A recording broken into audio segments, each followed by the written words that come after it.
So today we're going to be talking about a delicious dish, and honestly I'm super excited because I get to eat it after this. This is mlukhiyeh, or as some people like to call it, mlukhiyeh, and the dish actually comes from ancient Egypt, from the Pharaonic era, so 1000% it's an Egyptian dish, but it is a very popular dish in Palestine. And the word mlukhiyeh or mulukhiyeh actually comes from the Arabic word muluk or Mlukhiyeh, which means royalty or from the royals or for the royals. And the reason why is because back in ancient Egypt, it was considered to be a royal dish. And now obviously it's become a dish that a lot of us love to eat and love to share. And so today I want to teach you guys a version of mlukhiyeh that I feel is probably lesser known. So we all know probably the kind of the soupy version of mlukhiyeh with the chicken. In Egypt, actually the mlukhiyeh is like kind of more liquidy version. It's more of a soupy version. Whereas in Palestine, we do have that soupy version, or the minced mlukhiyeh version is what we like to call. We call it mlukhiyeh na'ameh or aimeh. And it's got the chicken as well, but it's kind of like a thicker version of it. It's kind of got this like kind of gunk to it, gunk texture to it. But today I'm going to be teaching you guys the Mlukhiyeh Warak version, which basically means warak is basically leaves. So we're going to be using the mlukhiyeh as whole leaves. And I want to just take a minute to talk about mlukhiyeh in general. It's got a beautiful kind of like texture to it. It kind of, honestly, it looks like a mint leaf. It's got a bit of like a rougher texture to that. If you smell it, it doesn't have that much of like a strong scent to it, but the flavor that comes out of mlukhiyeh is incredible. And mlukhiyeh actually translates into jute mallow. So it's got an English version to it, but of course we love to make it. And it's actually harvested in the summertime. So I was actually able to find fresh mlukhiyeh to be able to make with you guys today. You don't have to use fresh mlukhiyeh. Obviously, if it's not in season, you won't find it or it won't be the best quality. So I'll give you a couple of tips about how to deal with fresh mlukhiyeh and then also how to work with the dry mlukhiyeh before we get into the actual dish. So fresh mlukhiyeh, this is what I've got. What I typically would find, and this takes me back to the memories that I grew up in with my tetas. I would walk into the house, and even with my mom as well. I would walk into the house, I would find like this whole countertop covered in like this massive towel and like mlukhiyeh leaves just all over that. And it was just such a beautiful sight to see, especially if you're like, you know, you've got like a beige or like a very neutral colored towel, and then you have this like the brightness of the green on top of it. It's just incredibly beautiful. And I'm sure I've shared a couple of pictures of that before. And that's basically the way that they would dry the mlukhiyeh. So they would lay it out, they would basically wash it, remove it off of the stems, of course, wash it up, and then they would dry it out. They would put it on these sheets, and they would continuously keep plucking at the bunches of mlukhiyeh that are out on the towel until it started to dry out. Sometimes they would put it outside if they wanted to let it kind of dry quicker. My mom actually has this thing that she kind of like hangs. It's kind of like a laundry basket, but you hang it outside, you put the mlukhiyeh in it, and it will dry probably within like 30 minutes. And the reason why you want to dry it is because you can obviously preserve it. So in Palestine, we have so many different ways of preserving things, and I love talking about that stuff because we take for granted, or we don't necessarily think of why things are made the way they're made, and I love to explain that. So this is a way of preserving the mlukhiyeh. When it's in season, get a big bunch of it, they would put it out, let it dry, and then that way they would be able to have access to it throughout the year. They would dry up, it would shrivel up basically into like a shriveled leaf, and then they would put it into their pantry. Absolutely nothing would happen to it. If they wanted to make the minced version from it, they would basically chop it up, and then again, let it dry out. And then they would put it into the freezer, and it would be chopped up, ready to go. And then they would be able to bring it down and use it for mlukhiyeh na'ameh or aimeh.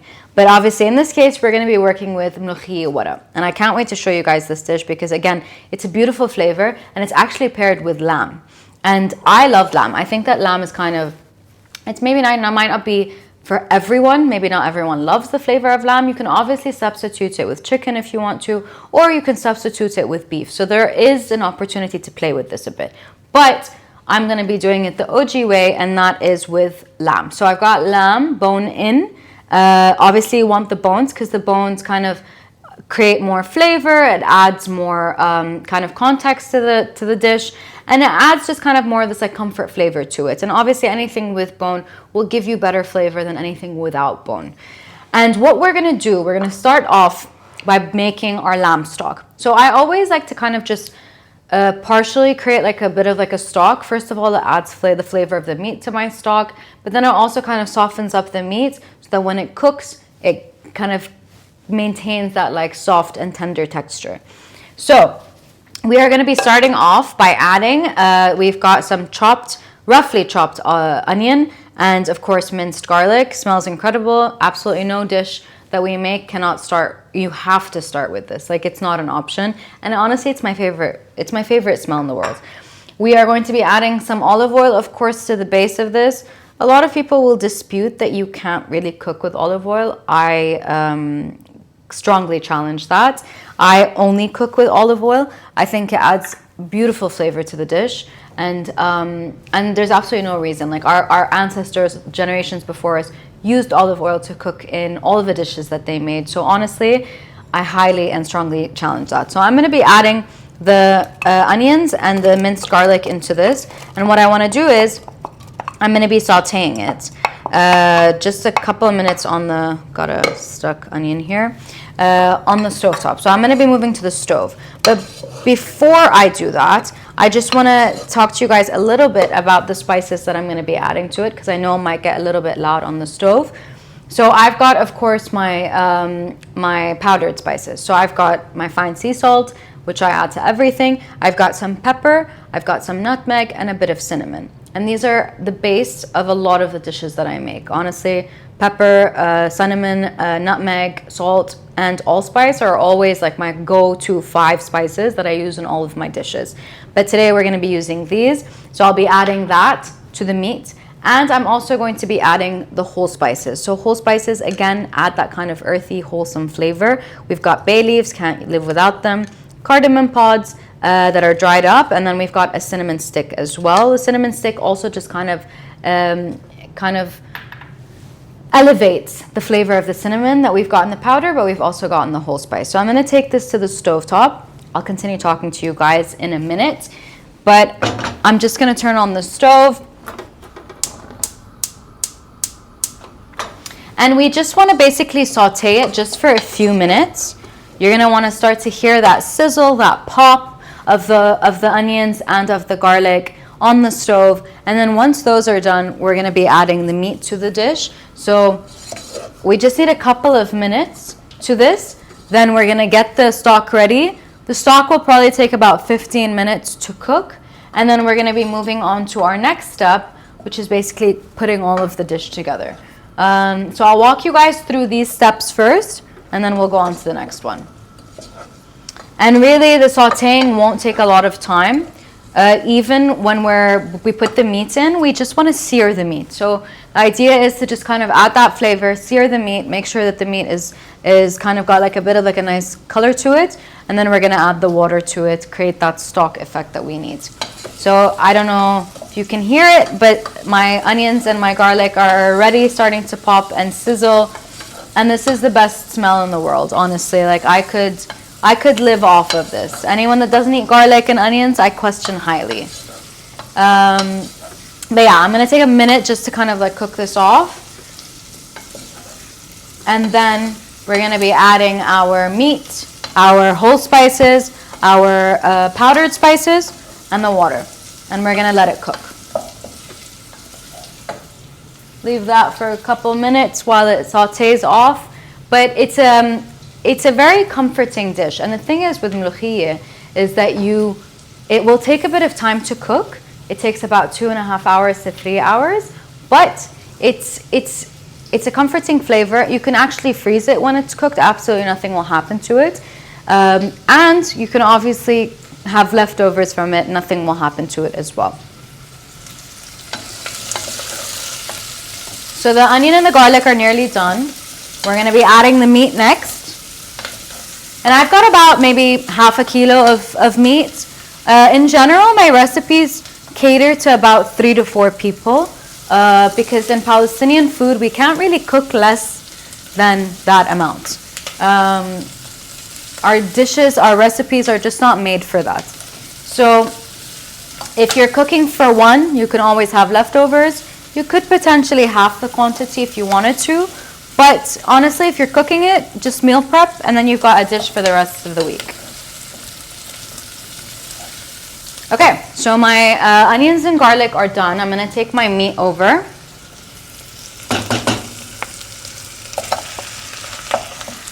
Okay. Stir that around a little bit.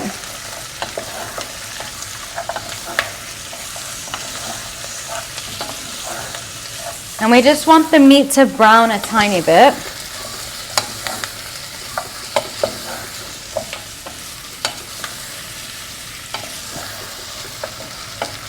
And then, this browns a little bit, I'm going to add my powdered spices and my whole spices to the mix.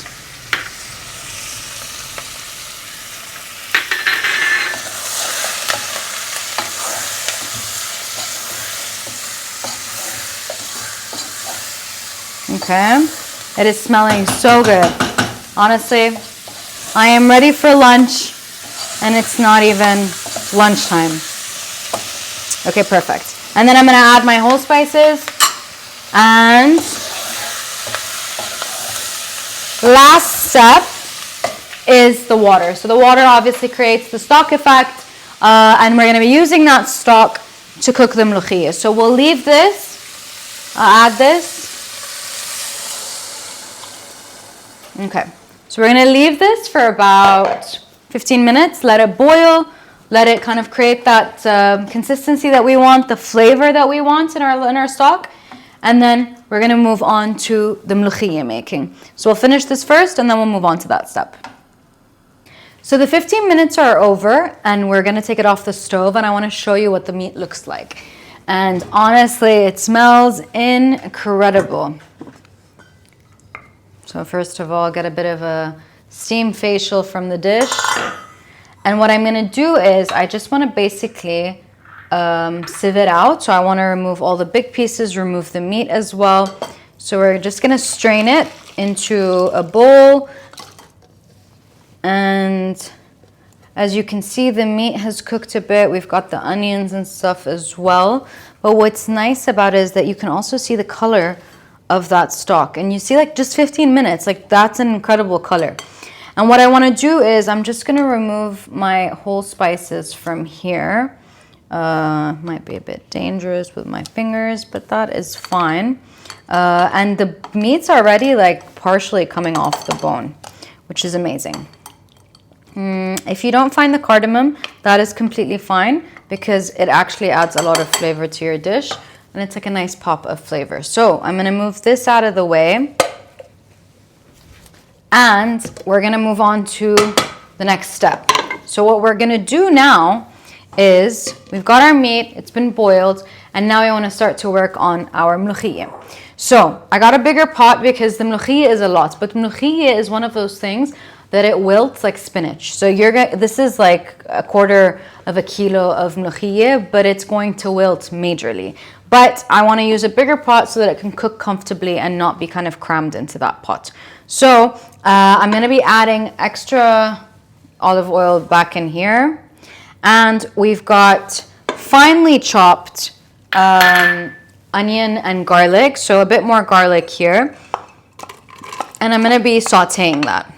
We are also going to be adding, but not yet, the whole garlics. And the reason why the whole garlics kind of, it just adds like a different texture. So minced garlic is one thing. And it adds kind of like it's the base of your flavor and the base of your dish. But whole garlic, just kind of, cooked whole garlic is the best thing. And I'm sure you've seen all these videos of like, baked garlic in olive oil and people use it and spread it on all their breads.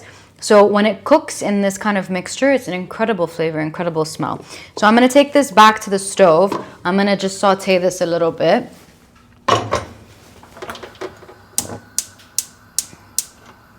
And the spices in this dish are actually not complicated. We rely mainly on the flavor of the lamb, and we also rely on the flavor of the mlukhiyeh. And probably the most prominent ingredient in this dish would be the garlic. Garlic is, we're adding it now. We added it into the stock. And then we're going to be doing the garlic and the coriander as well, because of course coriander is an essential part of any mlukhiyeh. So I'm going to let this saute just for a couple of minutes. Let it cook down. Once I start to hear it pop and sizzle, we'll be able to add the meat back. So the thing with the mlukhiyeh is that you need a lot of liquid, a lot of moisture with it. And the reason is because it absorbs a lot of the moisture. So we've got this stock, but we're also going to be adding water. So it's probably to the equivalent of like 7 cups of water. And while you're cooking the dish, you need to just keep checking the level of moisture. If it's drying out, add a bit more water to it because you don't want it to dry out. If it dries out, then the whole texture of your dish is going to completely change. So we have got some nice sizzling here going on, which I'm loving. And the lamb, as you can see, is still on the bone. So the lamb is like, some of them have kind of come off, but you still want to keep the lamb. I mean, it's not fully peeling off, but it's created a bit of like an effect or like a ripple in the meat. You can see also in this one, it's kind of falling off the bone, but it's still going to continue to cook. And the lamb might continue to melt in the dish. You might not be able to find chunks of it. If you want chunks of it, I asked my butcher to do, I asked him to do a small cut for the lamb. You can ask him to do a medium cut if you want. If you want bigger pieces in your mlukhiyeh, you want to have like show-stopping pieces in the mlukhiyeh. But I like to do it small because it just kind of works better with the dish. So the onion and garlic are smelling great. And then we're going to be adding the mlukhiyeh. We're going to be adding our meat. It really doesn't matter what step you put in, as long as you put the mlukhiyeh, your lamb meat, your spices. So I've got extra salt, pepper, and cinnamon in here as well. And we're going to be adding the whole garlic cloves, some lemon juice as well, because lemon works perfectly with this dish, the stock, and the water as well.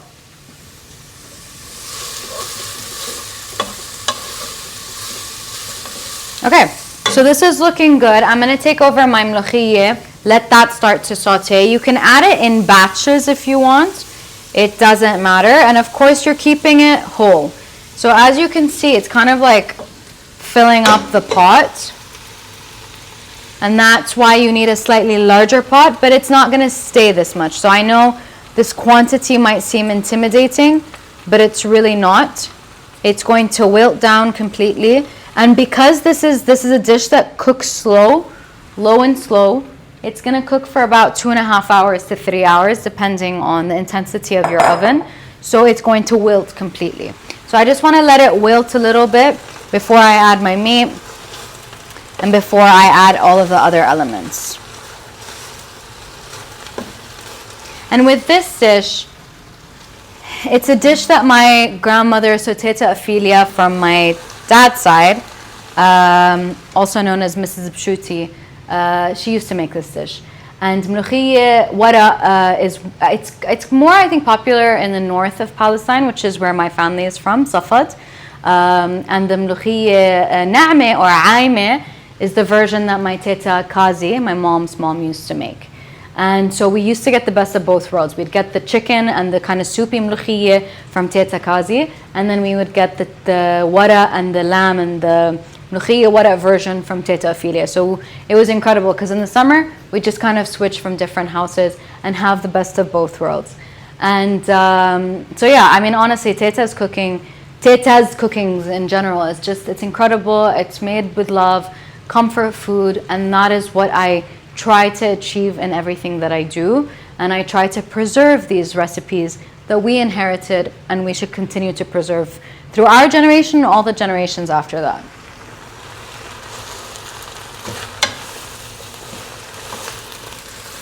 So the mlukhiyeh is now wilting. It's like half the quantity now. So we're gonna add the meat to it. So So I'm just gonna take this empty bowl, take my meat, pop it over.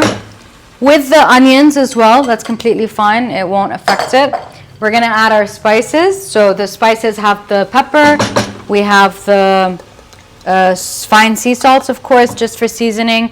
And we've got some of the nutmeg as well in here. And it is already starting to smell incredible. It has a bit of a smell like spinach, but it's not, but it's honestly, in my opinion, so much better. And there's not I don't think that there's anything in the world that is tastes or kind of brings you the same satisfaction as mlukhiyeh. So I'm going to be adding my whole garlics as well. And I'm going to be adding my lemon juice as well. Going to lower the heat a bit. And then I need to add my liquid. So obviously I need to let it cook. The meat is going to continue to release. The mlukhiyeh is also going to be releasing liquid. So, but you need extra liquid. And obviously we want to use the stock. So I'm going to be measuring out my stock. I'm going to be measuring out my water. Let me just pour this into my measuring cup. Everything has to be measured. Try not to drip anything. Oh, dripped a little. It is inevitable. But that is fine. So we've got about 2.5 cups here. I'm going to need to add more water to this.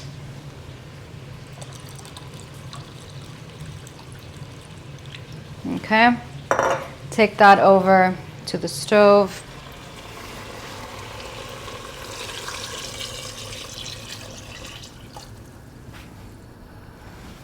And then I'm going to add a little bit more water to the dish. And I'm going to keep checking it because I said it's going to cook for about 2.5 hours to 3 hours.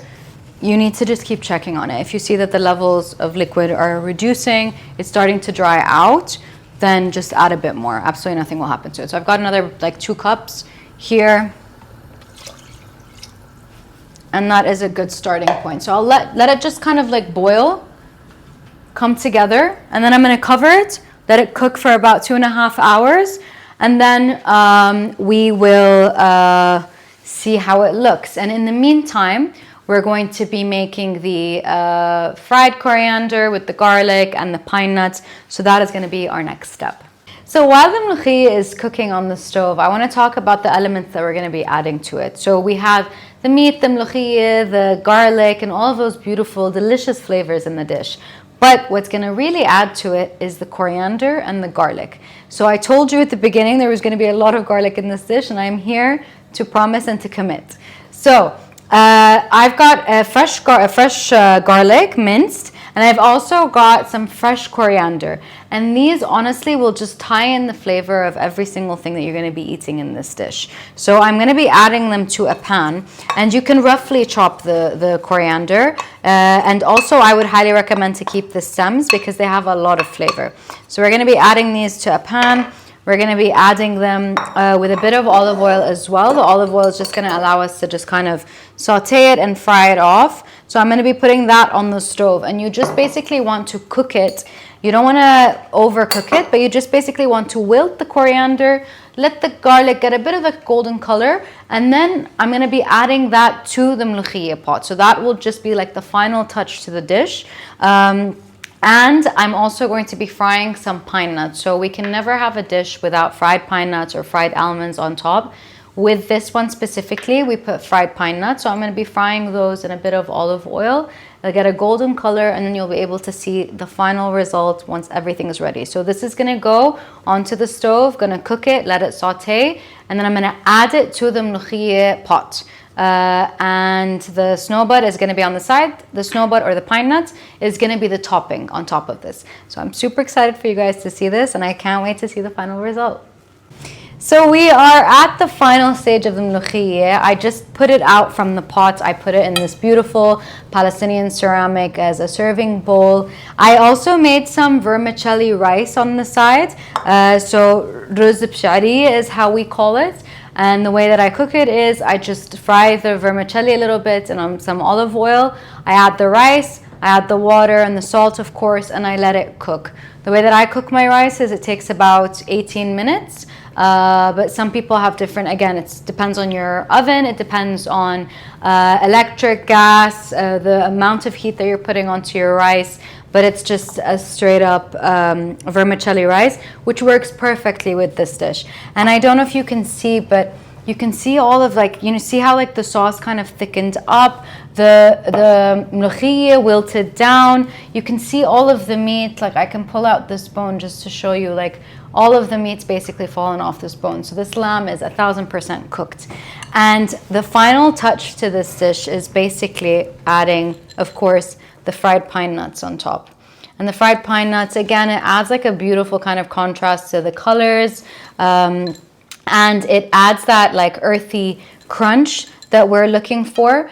And the way that my family typically eats this is, of course, we have a scoop of rice, we have a scoop of the mlukhiyeh on top, and then what we do is, and I'm going to show you guys in a minute once I'm done with these snowbirds, is we've got these two on the side. So we've got a vinegar, white vinegar, with some just chopped, finely chopped red onions, and then we've got some lemon juice with minced garlic, and they just kind of add this like fresh flavor to the dish. So you have your bowl of rice, you have your mlukhiyeh on top with your meat and the pine nuts, of course, and then you add a dash of the vinegar and the onions and a dash of the lemon and the garlic, and you are good to go. So this is Mlukhiyeh bil Warak. I hope that you get to enjoy it as much as I do. I love this dish. It is a hearty comfort dish, and honestly, I can't wait to dig in now. It smells incredible. And I'm sure it's going to smell as incredible in your kitchen. So I hope you enjoyed as much as I do.